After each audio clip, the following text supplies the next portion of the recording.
რას ისწავლით? ეს იქნება კონტენტით დატვირთული კურსი, სამგანზომილებიან რედაქტორთან, კერძოდ ბლენდერთან მუშაობა, სწორი პრაქტიკა, რომ კომფორტულად ვიგრძნოთ თავი, როგორც მაგალითად Facebook-ზე შევდივართ ხოლმე და უკვე ვიცით პოსტის გაზიარება და ასე შემდეგ.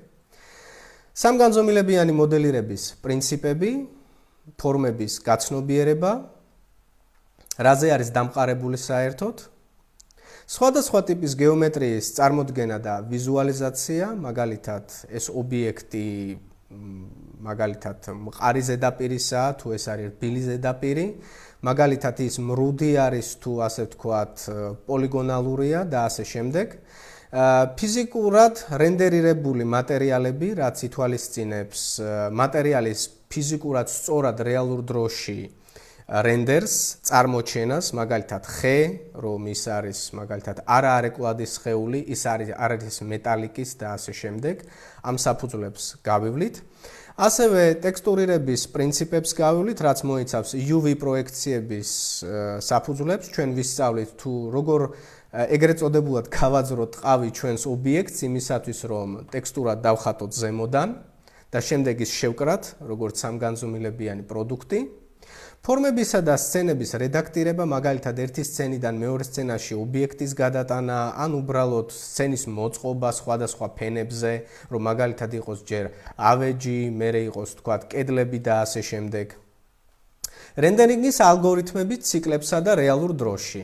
ბლენდერს გააჩნია ორნაირი ალგორითმი, ერთ-ერთი არის ციკლების ალგორითმი, რომელიც რაც შეიძლება მაქსიმალურად რეალურ სურათს გვიჩვენებს, შუქჩრდილების გაბნევის და ასე შემდეგ, რაც სცენაში გაგვაჩნია და ასევე ის მეთოდი, რასაც თანამედროვე კომპიუტერული ძრავები იყენებენ, მაგალითად Unreal Engine და Unity თამაშებისთვის, რომ რეალურ დროში მოახდინონ რენდერი და პირდაპირ რეალურ დროში გვიჩვენონ მისი ეფექტი.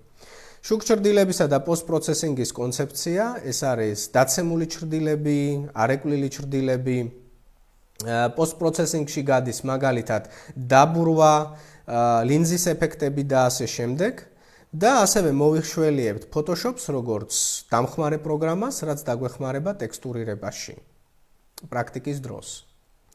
ახლა გაგიხსნით თუ ვისთვის არის ეს კურსი და რა მოთხოვნილებებს უნდა ვაკმაყოფილებდეთ.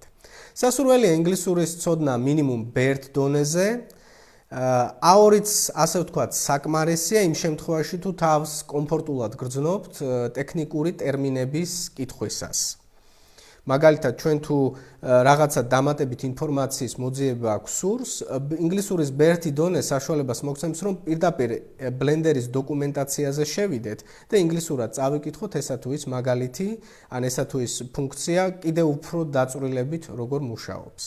კომპიუტერთან მუშაობის ზოგადი გამოცდილება, ეს არის ყველაზე ზოგადი გამოცდილება, რაც მაგალითად ღილაკის დაჭერას მოიცავს, ფანჯრის გახსნას, საიტის მისამართის ჩატვირთვას, copy-paste და ასე შემდეგ. არანაირი ზედმიწევნითი ცოდნა კომპიუტერულ მეცნიერებაში თქვენ არ მოგეთხოვებათ. რასაც მიექცევა ყურადღება და რაც ასე ვთქვათ, თქვენთვის მნიშვნელოვანია, ეს არის თვისებების გამოვლენა, როგორიცაა დაკვირვებულობა, დეტალებზე კონცენტრირებულობა და როდესაც მაგალითად რაიმე პრაქტიკულ სამუშაოს გავივლით ან ავხსნით, შემდეგ დანარჩენ დღეებში უკვე დამოუკიდებლად მუშაობის უნარი. ვის შეუძლია კურსის გავლა?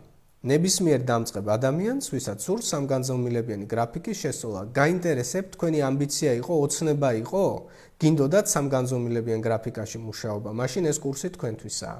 და ასევე ნებისმიერ გამოცდილ ადამიანს სამგანზომილებიან გრაფიკაში, თუნდაც მე, რომელიც ვთქვათ 3D Max-დან მოდის, ცოდნე ადამიანს, ვისაც კონკრეტულად უნდა ბლენდერთან გაცნობა.